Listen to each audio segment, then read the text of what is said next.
आज मैं आपको ऐसा बॉडी स्प्लिट रूटीन सेटअप करना सिखाऊंगा जो लिटरली आपको कोई इजीली नहीं सिखाएगा, क्योंकि इन्हीं सब चीज़ों के पैसे चार्ज किए जाते हैं कोचिंग में कि एक अच्छा स्प्लिट कैसे सेटअप किया जाए।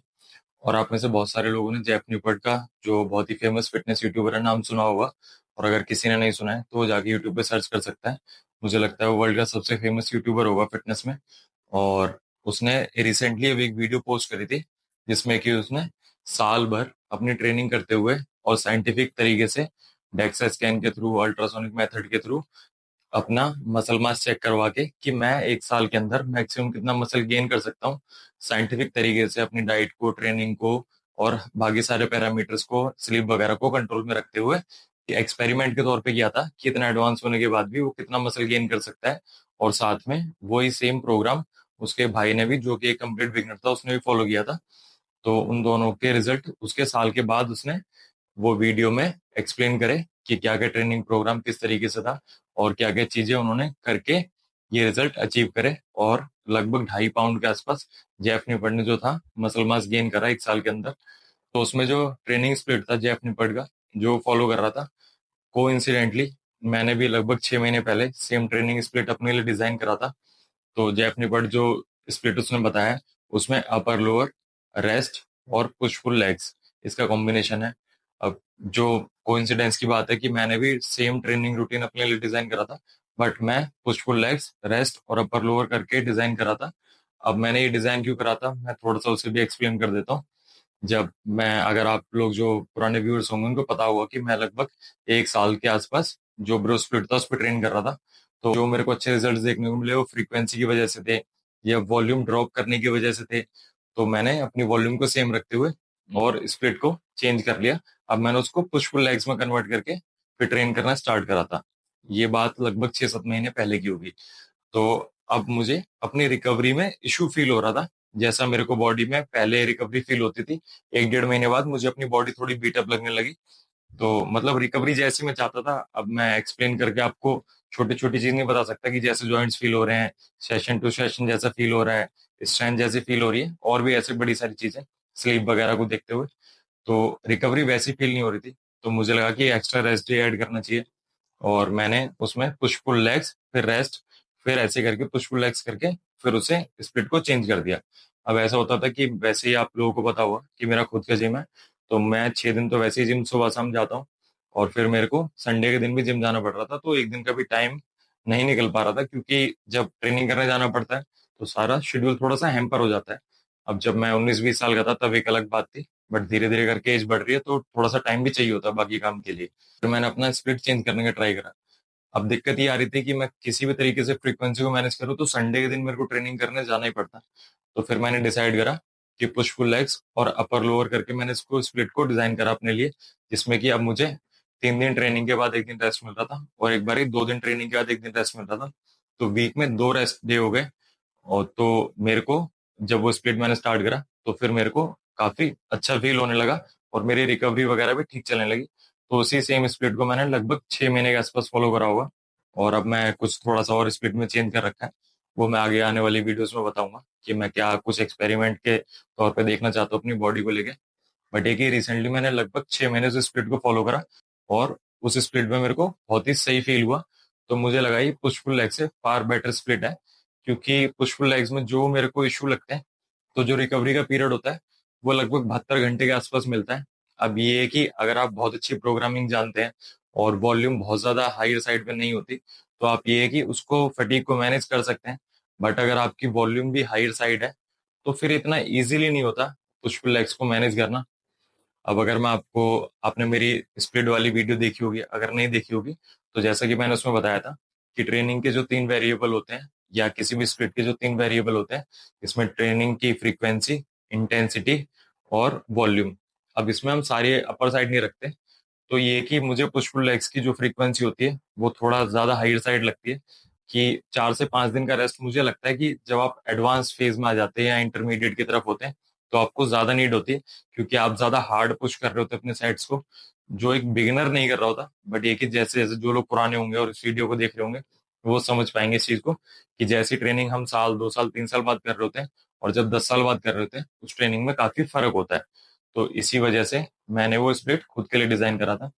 तो उसके बाद जैसे मैंने अभी जेफ निपट की जब वीडियो देखी, वीडियो देखने के बाद मैंने देखा कि वो उस प्रोग्राम को सेल कर रहा है लगभग $40 के आसपास। तो फिर मुझे लगा कि इसके ऊपर एक वीडियो बनाई जा सकती है, ताकि मैं आपको खुद का एक स्प्लिट आप कैसे सेटअप कर सकते हैं, या जनरल कैसे कैसे लिफ्ट्स आप उसमें सेलेक्ट करके स्प्लिट डिजाइन कर सकते हैं, या मैं आपको स्प्लिट डिजाइन करके दे दूंगा। तो ये होगा अब, वो वैसे तो जनरली स्प्लिट होगा, मतलब मैं बहुत बड़ी ऑडियंस, अब जैसे वीडियो तो कोई भी देख रहा होगा, ये है कि मैं लगभग सारे पैरामीटर को फॉलो करते हुए जो बेस्ट हो सकता है वो स्प्लिट डिजाइन करने की कोशिश करी है मैंने। क्योंकि जैसा कि मैं जिम में ट्रेनिंग कराता हूँ, और मेरे पास कुछ डेटा है कि लोग कितने सेट से लगभग रिकवर कर लेते हैं, कितने दिन की नीड लगती है, तो जो बिगनर है उसे क्या टाइम लगता है, या एडवांस को क्या टाइम लगता है। तो ये सब चीज़ों को सोचते हुए मैंने ट्रेनिंग स्प्लिट डिजाइन करा है, और मैं इसमें आपको एक्सप्लेन भी कर दूंगा कि कैसे कैसे मूवमेंट सेलेक्ट करते हैं। तो उससे आपको ये भी रहेगा कि आप आगे भी जब फ्यूचर में ट्रेनिंग करेंगे तो आपको ये नहीं लगेगा कि आपको बहुत ज्यादा वॉल्यूम की नीड है, जैसा कि मैं हर एक वीडियो में बताता हूँ। वैसे तो वीडियो में जेफ निपट के भाई ने भी जैसे सेम ट्रेनिंग स्प्लिट फॉलो करा था, बट ये कि मुझे लगता है बिगिनर्स के लिए ये इतना ईजी नहीं रहेगा, क्योंकि जो मैंने इसमें वॉल्यूम रखी है वो थोड़ा मॉडरेट टाइप रखी है, यानी कि बहुत ज्यादा हाई नहीं है। हालांकि बिगिनर्स कितनी भी थोड़ी सी वॉल्यूम से भी ग्रो कर सकते हैं, बट अगर स्किल सेट उसके लिए सही होना चाहिए। आप इसको अच्छे से ऐसे समझ सकते हैं कि अगर कोई 1 घंटा पढ़ाई कर रहा है और अच्छे से पढ़ाई कर रहा है, तो उसको बहुत ज्यादा पढ़ने की नीड नहीं है, वो रोज 1 1 घंटा पढ़ेगा तो साल भर में बहुत पढ़ लेगा। बट ये है कि कुछ लोग पूरे दिन किताब खोले बैठे हैं और पढ़ ठीक से नहीं रहे हैं। तो अगर 8 घंटा किताब खोल के बैठे हुए हैं और पढ़ाई का जो टाइम निकल रहा है ठीक वो 1 से 2 घंटे ही निकल रहा है, तो फिर ये कि आप ज्यादा टाइम डिवोट कर रहे हैं। तो ऐसे ट्रेनिंग में होता है कि आप बहुत ज्यादा ट्रेनिंग कर रहे हैं, बट उसमें जो एफिशिएंट सेट है, जो बढ़िया सेट है, वो ज्यादा नहीं है। तो इसीलिए ट्रेनिंग थोड़ी ज्यादा करनी पड़ती है। अब ये कि बहुत सारी इसमें चीजें हैं, वो सारी मैं आपको अभी वीडियो में ऐसे नहीं समझा सकता, बट फिर भी मैंने कोशिश करी है कि इसको बिगनर, इंटरमीडिएट और एडवांस लोग तो जो होंगे वो मेरी बातों से वैसे रिलेट कर पाएंगे, तो वो समझ के इस स्प्लिट को फॉलो कर पाए। और जैसे कि 5 दिन का ट्रेनिंग स्प्लिट है, तो बहुत सारे लोगों की बहुत पहले से क्वेरी भी थी, जब मैंने 3 दिन की सीरीज बनाई थी फुल बॉडी स्प्लिट की, उनको ये था कि भाई 5 दिन का हमें ट्रेनिंग प्रोग्राम चाहिए। तो मुझे लगता है ये बहुत अच्छा ट्रेनिंग प्रोग्राम है, अगर कोई भी इसे फॉलो करना चाहे। और जनरली मैंने हर एक लिफ्ट में कोशिश करी है कि मैं 2 से 3 मूवमेंट रखूं जिनको आप सब्स्टिट्यूट कर सके। यानी कि आपने अभी ये स्प्लिट स्टार्ट करा और 2 3 महीने फॉलो करा, फिर आप कुछ चीज चेंज करना चाहते हैं तो उसमें वो चेंज कर सकते हैं। तो जिसमें ऑप्शन हो सकता है उसमें मैंने ट्राई करा है उसको चेंज करने का या सब्स्टिट्यूट रखने का। बट कुछ ऐसी मूवमेंट्स हैं, जैसे अब अगर आप आइडियल परफॉर्म कर रहे हैं या आप लेग एक्सटेंशन या लेग कर्ल परफॉर्म कर रहे हैं, तो कुछ ऐसी मूवमेंट्स हैं जो मुझे लगता है जिनका सब्स्टिट्यूट नहीं है। अब जैसे लेग एक्सटेंशन का सब्स्टिट्यूट है, वो आप सीसी स्क्वाट लगा सकते हैं, बट सीसी स्क्वाट मैक्सिमम लोग जानते नहीं होंगे क्या होती है, या लगाने की टेक्निक बहुत अच्छी नहीं होगी अगर जो जानते भी होंगे। तो फिर मैंने ऐसी मूवमेंट्स को नहीं रखा है। तो जो मूवमेंट्स मैं शामिल कर सकता हूँ वही मैंने शामिल करी है सब्स्टिट्यूट के तौर पे। किसी में 2 3 है, किसी में एक है, तो जैसे भी आप चाहें उनको फॉलो कर सकते हैं। जैसे कि मैंने नोटबुक में स्प्लिट लिख के रख रखा है।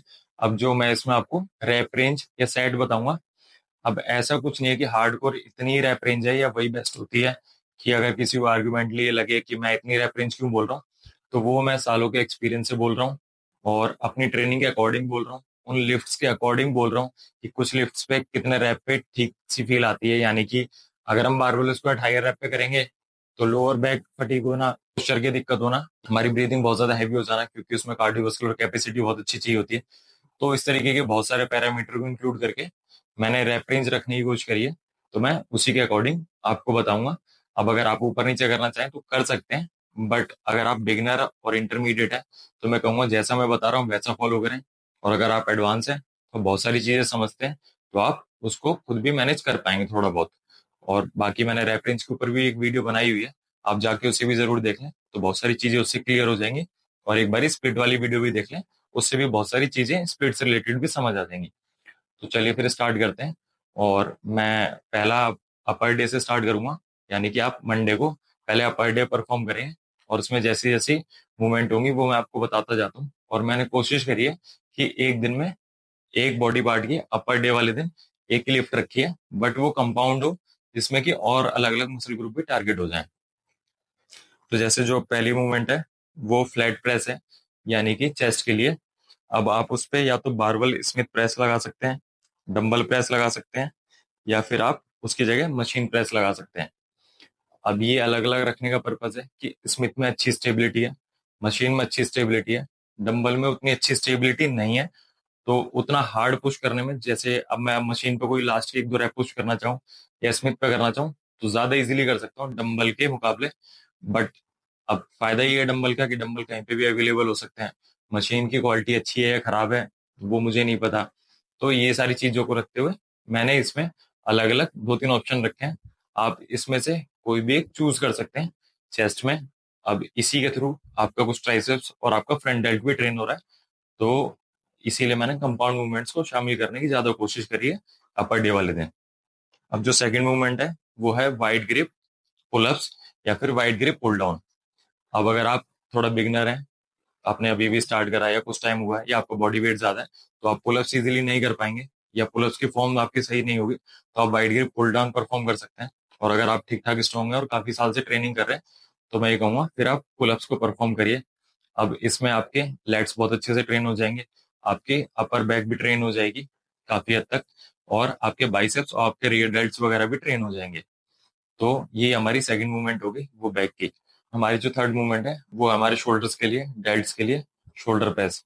अब इसमें आप मशीन पे शोल्डर प्रेस कर सकते हैं, आप चाहें तो डंबल पे कर सकते हैं या फिर स्मिथ पे कर सकते हैं, जैसा कि मैंने आपको चेस्ट में एक्सप्लेन करा था। तो आप इस तीनों में से कोई भी एक मूवमेंट को चुन सकते हैं। इससे आपका फ्रंट डेल्ट बहुत अच्छे से ट्रेन हो जाएगा और आपका कुछ हद तक मिडल डेल्ट भी, और बहुत कम अमाउंट पे रियर डेल्ट भी ट्रेन हो जाएगा। इसके बाद जो नेक्स्ट मूवमेंट है वो है dumbbell curl, alternate dumbbell curl. Screen पे मैं कोशिश करूंगा कि सारी वीडियोस का कुछ को सैंपल अटैच कर दूं जिससे कि आप मूवमेंट को अच्छे से समझ पाए। तो ऑल्टरनेट डंबल कर्ल के 3 सेट हैं। उसके बाद पुली पुश डाउन है, उसके भी 3 सेट हैं। मैंने आपको ये एक्सरसाइज बताई है, इन सभी के आपको 3-3 सेट करने हैं। और जो शोल्डर प्रेस है उसके आपको 2 ही सेट करने हैं आज। और जो रैप रेंज है वो मैं आपको एक्सप्लेन कर देता हूँ कि किसमें कितनी है। तो जो आप स्मिथ प्रेस या चेस्ट में कोई भी प्रेस लगाएंगे तो उस पर आपको रैप रेंज 6 से 8 की रखनी है। बैक में आप पुलअप्स लगाएंगे या पुल डाउन लगाएंगे तो रैप रेंज आपको 6 से 12 की रखनी है। जो आप शोल्डर प्रेस लगाएंगे उसमें आपको रैप रेंज 6 से 10 की रखनी है। और जो डंबल कर्ल है ऑल्टरनेट, उसमें आपको रैप रेंज 8 से 12 की। और पुली पुश डाउन में भी रैप रेंज 8 से 12 की। ये आपकी रैप रेंज हो गई जो जो मैंने मूवमेंट बताई उनकी। अगर आप चाहें तो दोबारा से इसे बैक करके सुन सकते हैं। अब इसमें मैंने ट्रैप्स के लिए मूवमेंट अभी इसमें ऐड नहीं करी है। बट ये है कि अब कुछ लोगों का ट्रैप का डेवलपमेंट, ऐसे स्ट्रक्चर, ऐसे इंसर्शन होते हैं कि बहुत अच्छा होता है, कुछ लोगों का नहीं होता। तो अगर आपका ट्रैप का डेवलपमेंट या इंसर्शन अच्छे नहीं है तो आप ट्रैप की भी 2 से 3 सेट शामिल कर सकते हैं। या तो आप उसे स्मिथ पे कर सकते हैं या फिर आप उसको डंबल से ही लगा सकते हैं। अगर आप अपर ट्रैप को ज्यादा टारगेट करना चाहते हैं तो मैं कहूँगा आप स्मिथ पे लगाइए, क्योंकि जो उसमें हमारी ग्रिप होती है आप उसको वाइड रख सकते हैं, क्लोज रख सकते हैं। बट डंबल पे आपको वो क्लोज ही रखना पड़ेगा। और उसका ओवरऑल टारगेट थोड़ा, मुझे ऐसा लगता है जैसा मैं इतने सालों से ट्रेन कर रहा हूँ, कि अपर ट्रैप से मिडिल ट्रैप पे ज्यादा आता है। तो अगर आपको अपर ट्रैप को ज्यादा टारगेट करना है तो आप उसे स्मिथ पे परफॉर्म कर सकते हैं, या चाहें तो कुछ टाइम बाद वेरिएशन के लिए फिर डंबल पे परफॉर्म कर सकते हैं, फिर स्मिथ पे कर सकते हैं। तो ये हमारी अपर डे की ट्रेनिंग होगी। अब इसके बाद हम अपने लोअर बॉडी वाले डे पे आते हैं, ट्यूसडे, नेक्स्ट डे पे। इसमें जो सबसे पहली मूवमेंट है वो है रोमेनियन डेडलिफ्ट। डेडलिफ्ट का जो वेरिएशन परफॉर्म करता हूँ अपनी ट्रेनिंग में वो रोमेनियन ही है, क्योंकि कन्वेंशनल वगैरह मैं परफॉर्म नहीं करता। क्योंकि मेरा ना तो पावर लिफ्टिंग गेम है, ना मुझे ज्यादा वेट उठाने से कोई लेना देना है। हालांकि ये सब गलतियां मैंने पहले करी हैं। बट ये है कि रोमेनियन में अब मैं अच्छे से अपनी हैमस्ट्रिंग और ग्लूट्स को टारगेट कर लेता हूँ, लोअर बैक को टारगेट कर लेता हूँ। तो जो मुझे ठीक ठाक स्टिमुलस जहाँ जहाँ चाहिए मैं उसे टारगेट कर लेता हूँ। तो मैं ऐसा ही वेरिएशन करना चाहता हूँ, क्योंकि ये मसल बिल्डिंग का प्रोग्राम है और मैं मसल बिल्ड करना चाहता हूँ। और उसी के अकॉर्डिंग आपको स्प्लिट बता रहा हूँ। तो मैं आपको कहूंगा कि आप रोमेनियन डेडलिफ्ट परफॉर्म करें। अब अगर आप उसको डंबल पे परफॉर्म करेंगे तो थोड़ा लोअर बैक कम एंगेज होगी, और अगर बारबल पे करेंगे तो लोअर बैक और अपर बैक थोड़ा ज्यादा एंगेज होगी। अब आपको जिस पे ज्यादा कंफर्टेबल लगे आप उस पे परफॉर्म कर सकते हैं। बट फिर भी मैं कहूंगा कि आप बारबल पे परफॉर्म करिए उसे, इसके 3 सेट परफॉर्म करिए। और रैप रेंज रखिए 8 से 10 की। हमें ज्यादा लोअर रैप रेंज इसलिए नहीं बोल रहा क्योंकि डेड लिफ्ट पे ज्यादातर मैंने नोटिस करा है कि लोग ज्यादा भारी वेट उठाने की कोशिश करते हैं, और ज्यादा भारी वेट उठाने के चक्कर में आज से 10-12 साल पहले मेरे को डिस्क बल्ज हो गया था। और मेरी बहुत लंबी ऐसी हिस्ट्री रही है बैक की पेन की।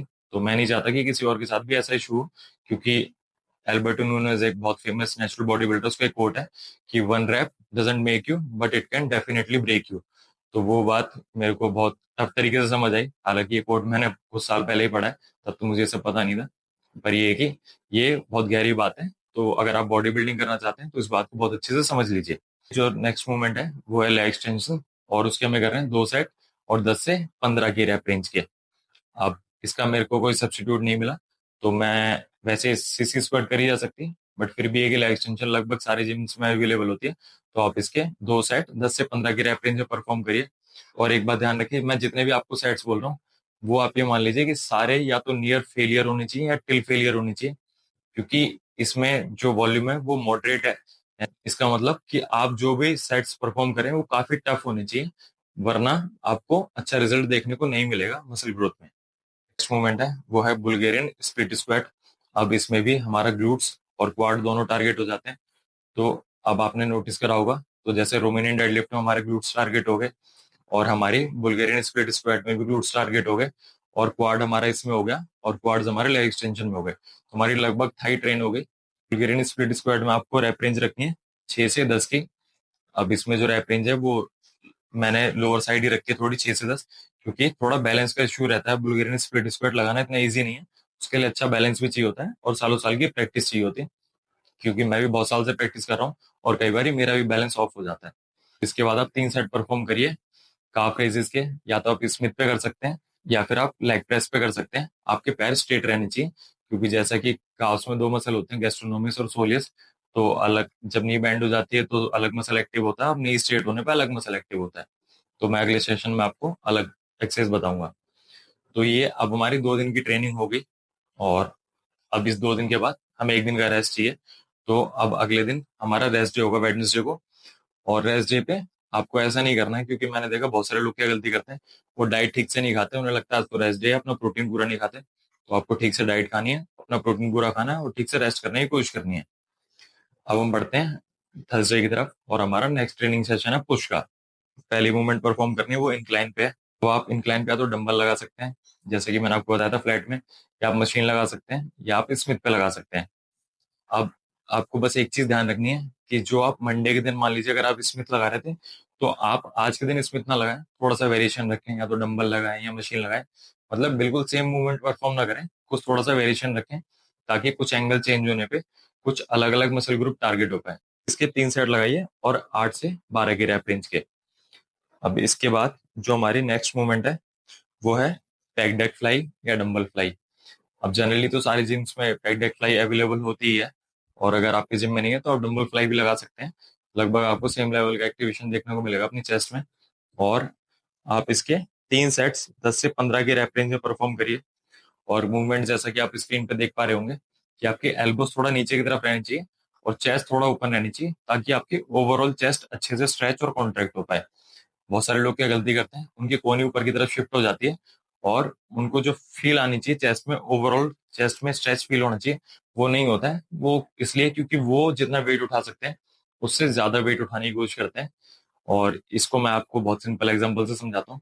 जनरली वो मूवमेंट्स जो हमारे ऊपर वेट रखा होता है उसमें हमारी ईगो नहीं चलती है, बट वो मूवमेंट्स जिसमें वेट हमारे नीचे होता है, यानी कि बाइसेप्स जैसी मूवमेंट, शोल्डर जैसी मूवमेंट, डेडलिफ्ट जैसी मूवमेंट, तो हम उसमें खींचातानी करके ज्यादा वेट उठाने की कोशिश करते हैं। ऐसी गलतियां हम मशीन्स पे भी करते हैं, क्योंकि मशीन हमारे ऊपर गिर नहीं सकती, हम दब नहीं सकते, तो हम जरूरत से ज्यादा वेट उठाने की कोशिश करते हैं। तो मेरा आपको समझाने का पर्पस ये है कि आप अपने टेक्निक पे फोकस रखें, और उसके अकॉर्डिंग जितना वेट अच्छा मूव होता जा रहा है तो आप उसको बढ़ाते जाएं। अब रेप रेंज जो मैंने बताई है 10 से 15 की बताइए, तो उसी के अंदर आपको रखना है। 10 से नीचे जाएं तो आपको वेट घटा लेना है, और 15 से ऊपर जा रहे हैं तो वेट बढ़ा लेना है। नेक्स्ट मूवमेंट है हमारी शोल्डर प्रेस। चाहे तो आप आज के दिन भी शोल्डर प्रेस पे डंबल ही परफॉर्म कर सकते हैं, और अगर वेरिएशन रखना चाहें तो आप स्मिथ पे उसे कर सकते हैं, या फिर अगर आपके जिम में अच्छी मशीन है तो मशीन पे भी कर सकते हैं। अब मैंने ये आपके ऊपर छोड़ दिया है, और इसमें आप 3 सेट परफॉर्म करिए और रैप रेंज रखिए 6 से 10 की। और इसके बाद आते हैं अपना अगले मूवमेंट पे, जो है हमारी side raises. Middle dealt generally ऐसा होता है कि किसी और एक्सरसाइज में इतना इजीली एक्टिवेट नहीं होता है, तो आप उसको अपने जो अपर वाला सेशन है उसमें भी 1 से 2 सेट ऐड कर सकते हैं, कि आप उसमें dumbbell lateral raises 2 set perform कर लीजिए। और आज के दिन आप केबल पे साइड लेटरल में 3 सेट 15 से 20 रैप रेंज के परफॉर्म करिए। और जो इसमें 15 से 20 की रैप रेंज जो मैं आपको बता रहा हूँ, उसके पीछे कुछ रीजन है। उसके लिए मैंने रैप रेंज के ऊपर जो वीडियो बनाई हुई है, आप कब वेट में प्रोग्रेस करें हाइपरट्रोफी के लिए, तो आप उस वीडियो को देख लीजिए। उसमें डबल प्रोग्रेशन मेथड को मैंने एक्सप्लेन करा हुआ है, तो आपको ये चीज क्लियर हो जाएगी। जो रियर डेल्ट है उसको मैंने पुल डे वाले दिन रखा है, यानी कि जो हमारे डेल्ट के 3 हेड होते हैं, उसमें जो रियर वाला हेड है उसको मैंने बैक वाले दिन रखा है। और हम अगली मूवमेंट पे आते हैं, वो है हमारी डंबल स्कल क्रशर। अब जो नॉर्मल स्कल क्रशर हम बारबल पे लगाते हैं, उससे डंबल पे रेंज ऑफ मोशन ज्यादा बेटर मिलता है, तो आप उसको डंबल पे लगाइए। और रैप रेंज आप इसमें 10 से 15 की रखिए। और सेट परफॉर्म करना है आपको 3 फ्राइडे पे। और उस दिन हम अपने पुल के वर्कआउट परफॉर्म करेंगे। तो हमारी पहली जो मूवमेंट है वो है चेस्ट सपोर्टेड रो वाली मशीन, या फिर अगर आपके जिम में मशीन अवेलेबल नहीं है तो आप इसको इंक्लाइन वाले बेंच पे, जैसे कि आप वीडियो में देख पा रहे होंगे, उस पर ही परफॉर्म कर सकते हैं। और जो आपको इसमें ग्रिप रखनी है वो सेमी प्रोनेटेड रखनी है। अब मैं आपको ग्रिप बता देता हूँ, सेमी प्रोनेटेड ग्रिप कैसे होती है। जैसे ये जो ग्रिप है ये प्रोनेटेड है, ये न्यूट्रल ग्रिप है। तो अब इसको मैं सेमी प्रोनेटेड बोलता हूँ, अब मुझे नहीं पता कि इसको सेमी प्रोनेटेड ही बोलते हैं या नहीं बोलते, बट मेरे ख्याल से शायद यही बोलते हो। तो आप इसको इस एंगल पे रखिए, इससे आपकी अपर बैक, आपके ट्रैप्स, आपके रियर डेल्ट बहुत अच्छे से टारगेट हो जाएंगे। तो ये हमारी पहली मूवमेंट है। और चेस्ट पे सपोर्ट होने की वजह से बहुत अच्छी स्टेबिलिटी होती है, और सपोर्ट होने की वजह से बहुत अच्छा स्ट्रेच हमें मिल पाता है, जैसे कि मैंने अपनी बैक वाली वीडियो में बताया था। तो आप, ये आपकी पहली मूवमेंट होगी और आपको ये परफॉर्म करनी है। और 3 साइड इसके लगाने हैं, और 8 से 10 के रेप रेंज पे लगाने हैं, मतलब कि थोड़ा हैवी साइड ही लगानी है। अब जो अगली मूवमेंट है, सिंगल हैंड पुल डाउन।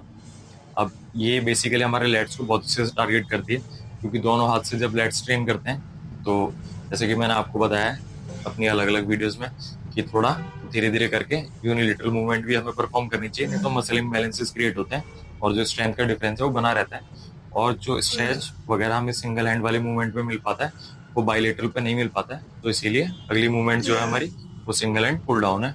जैसा कि आप वीडियो में देख पा रहे होंगे, आप उसको ऐसे ही चाहे तो पुल डाउन पे अलग मशीन पे परफॉर्म कर सकते हैं, या केबल क्रॉसओवर पे। इसमें आपकी ग्रिप न्यूट्रल रहेगी, और सेट आपको 3 लगाने हैं, और 10 से 15 की रैप रेंज पे लगाने हैं।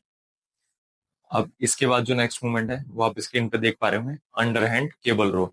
इसमें मतलब इस ग्रिप को, जैसे इसे प्रोनेटेड कहते हैं, इसे सुपिनेटेड कहते हैं, और इसको अंडर हैंड भी कहते हैं। तो इस ग्रिप पे आप जैसे स्क्रीन पर अगर देख रहे होंगे, हमें 10 से 15 की रैप रेंज के अंदर 2 सेट परफॉर्म करने हैं। इससे लोअर लेट्स पे मेरे को ओवरऑल बहुत अच्छा फील आता है। अब अगर आप उसको ठीक टेक्निक से मारेंगे और पूरा स्ट्रेच होने देंगे, तो आपको भी बहुत अच्छे रिजल्ट देखने को मिलेंगे, क्योंकि मैं अपने लोअर लेट्स की तरफ थोड़ा ज्यादा फोकस कर रहा हूँ अभी। तो आप इसको ऐसे करके परफॉर्म कर सकते हैं। अब इसमें आपकी ओवरऑल लगभग पूरी मसल ट्रेन हो गई है बैक की। अब बहुत सारे डीप मसल्स भी होते हैं, उनको हमें अलग से ट्रेन करने की जरूरत नहीं है। बट जैसा कि हमने रोमेनियन में लोअर बैक हमारी ट्रेन होगी, अपर बैक हमारी ट्रेन हो चुकी है, लेट्स हमारे अच्छे से ट्रेन हो गए। अब इसी में हम जब आगे बढ़ते हैं, तो रियर डेल्ट के लिए रिवर्स फ्लाई पे, यानी कि जिस पे हम चेस्ट परफॉर्म करते हैं उसी में उल्टा बैठ के जब हम रिवर्स फ्लाई लगाते हैं, तो उसमें हम अपने रियर डेल्ट को ट्रेन करेंगे। और इसमें अगर आप पैक डेक पे लगा रहे हैं, मतलब कि अगर आप फ्लाई वाली मशीन पे लगा रहे हैं, तो 3 सेट आपको लगाने हैं, और आप 10 से 15 की रैप रेंज में लगा सकते हैं। और एक और वेरिएशन जो मैं करता हूँ, मुझे उसका नाम नहीं पता है, आप स्क्रीन पे देख पा रहे होंगे। तो मैं केबल को अपने हाथ में लेके और बैंड हो गए, तो मैं उससे सिंगल हैंड से रियर डेल्ट फ्लाई करता हूँ या रियर डेल्ट रेजेस करता हूँ। आप इसको देख सकते हैं। तो इसमें मेरे को बहुत अच्छा स्ट्रेच और कॉन्ट्रेक्शन मिलता है। अभी एक ही दिक्कत इसमें ये आती है कि रियर डेल्ट बहुत स्ट्रांग नहीं होता, और इतनी अच्छी स्टेबिलिटी नहीं होती। मैं सालों से ट्रेन कर रहा हूँ, और थोड़ा ऐसा एवरेज बंदे से थोड़ा सा स्ट्रांग हूँ, तो मैं अच्छे से रियर डेल्ट इस पे ट्रेन कर पाता हूँ। तो अगर आप एडवांस वाले फेज में, तो आप इस पे ट्रेन कर सकते हैं, ये बहुत अच्छा वेरिएशन है। वरना तो आप ये जो रिवर्स वाली फ्लाई है, आप उसी पे ट्रेन करिए। अब अगली जो मूवमेंट है, इंक्लाइन डंबल कल, या फिर बाइसिंकल। बाइसिंकल केबल पे परफॉर्म करनी है, जैसे कि आप स्क्रीन पे देख पा रहे होंगे। और या फिर इंक्लाइन डंबल कल आप परफॉर्म कर सकते हैं। इसके 2 सेट आपको 10 से 12 की रेप रेंज के लगाने हैं। और उसके बाद जो नेक्स्ट मूवमेंट है वो हमारी प्रेशर डंबल कल है। उसमें आपको 2 सेट 12 से 15 की रेप रेंज पे लगाने हैं। तो हमारे ये बाइसेप्स के 4 सेट्स हो गए। और बाकी एक्सरसाइज मैंने जो आपको बैक की थी वो एक्सप्लेन कर दी। अब हमारा लास्ट डे है सैटरडे, जिस दिन हमारी फिर से लेग्स हैं। तो हम स्टार्ट करेंगे फिर से लेग कल से। हमने उस दिन भी हैमस्ट्रिंग से स्टार्ट करा था, और आज भी हैमस्ट्रिंग से स्टार्ट कर रहे हैं। उसका जो मेरा रीजन है कि जनरली आप जो देखेंगे, मोस्टली लोगों की पोस्टीरियर चेन ज्यादा वीक होती है, क्योंकि हम उसे सामने बॉडी में देख नहीं पाते हैं, मतलब शीशे वगैरह में भी हम देख नहीं सकते ऐसे। और खासकर तो लेग्स में तो लोअर बॉडी कौन ही पीछे से देख पाता है, या इतना ध्यान भी नहीं होता ट्रेनिंग करते हुए। तो वो मसल पार्ट इजीली लैग करने लगते हैं सालों साल की ट्रेनिंग के बाद।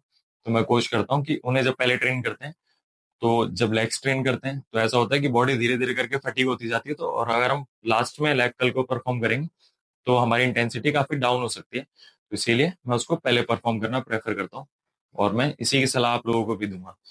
तो हमारी पहली मूवमेंट है लेग कल, जिसमें 3 सेट और 12 से 15 की रेप रेंज में रखनी है। तो अब आप इसमें देख पा रहे होंगे जैसा कि मैं सीटेड लेग कर्ल लगा रहा हूँ। अब मेरे जिम में यही अवेलेबल है, अगर आपके जिम में लाइंग वाली अवेलेबल है तो आप उस पर भी ट्रेन कर सकते हैं। थोड़ा सा रेजिस्टेंस प्रोफाइल इनका अलग होता है, ये लेंथ एंड बाइज होती है और वो शॉर्ट एंड बाइज होती है, बट एक ही रिजल्ट में बहुत ज्यादा ऐसा कोई डिफरेंस नहीं है। तो आप चाहें तो उस पर भी लगा सकते हैं। अब हमारी नेक्स्ट मूवमेंट है, वो है स्मिथ स्क्वाट या बारबल स्क्वाट। तो अब अगर आप मेरी प्रेफरेंस पूछेंगे तो मैं स्क्वाट्स को स्मिथ पे लगाना परफॉर्म करूंगा, और अगर आप उसको बारबल पे लगाना चाहते हैं तो बारबल पे भी लगा सकते हैं। लेग कर्ल में हमारे 3 सेट थे 12 से 15 की रैप रेंज के। स्मिथ स्क्वाट में हमारे 2 सेट हैं, और बारबल स्क्वाट में भी या तो अगर आप लगाते हैं तो 2 ही सेट हैं 6 से 8 की रैप रेंज के। इसको मैंने लो रैप रेंज की तरफ ही रखा है, वरना तो ये कि अगर हम ज्यादा हायर रैप रेंज पे लगाते हैं तो मुझे लगता है स्क्वाट से बॉडी काफी बीट अप होती है, तो आगे के सेट्स खराब होने के चांसेस ज्यादा रहते हैं अगर आपका एक्सपीरियंस उतना अच्छा नहीं है। और जैसा कि मैंने आपको बोला है कि ये सेट्स अभी फेलियर के आसपास हैं, तो मतलब कि अगर टफ सेट होंगे तो आप ट्रेनिंग में धीरे धीरे करके बहुत फटीग एक्यूमुलेट कर लेंगे। तो अब आगे बढ़ते हैं, और हमारी नेक्स्ट मूवमेंट है लेग एक्सटेंशन। तो इसमें वही 2 सेट 10 से 15 की रेप रेंज की आपको परफॉर्म करना है। और इसके बाद नेक्स्ट मूवमेंट है लेग प्रेस। इसमें आपको 2 सेट 10 से 12 की रेप रेंज में लगाने हैं।